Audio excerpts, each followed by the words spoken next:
తండ్రి స్థానంలో, ముఖ్యమంత్రి స్థానంలో ఉండి వెళ్ళి అన్ని మతాల యొక్క సాంప్రదాయాలను గౌరవించాల్సిన పొజిషన్లో ఉండి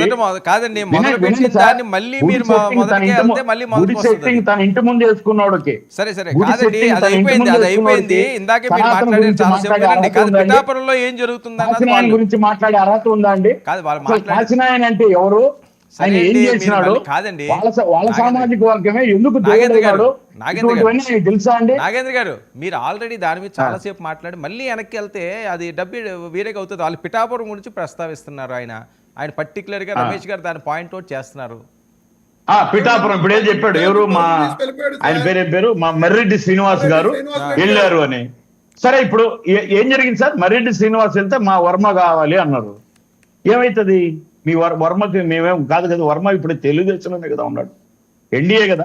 ఇప్పుడు మాటకు ముందు వర్మని చేసుకుని వస్తామని రమేష్ అన్న, ముందు మీ కథ చూసుకోండి. మేము కూటమిలో ఉన్నాం, మా నాయకుడు చంద్రబాబు నాయుడు గారు చెప్పారు కదా, మేము మనుషులం, శ్రీరాముడు విగ్రహాలు కాదు, మాకు ఎమోషన్స్ ఉంటాయి, మళ్ళీ మేము ఒకటే మేము ముందుకు వెళ్తాం.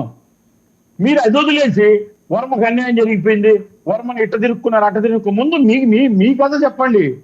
మీరు మాట్లాడుకోండి. మీరు ఎందుకు అంత ఘోరంగా ఓడిపోయినారు? ఎందుకు ప్రజలు ఈ 151 మధ్యలో 5 కొట్టి 11 చేతులతో నడి రోడ్లో నిలబెట్టినారు?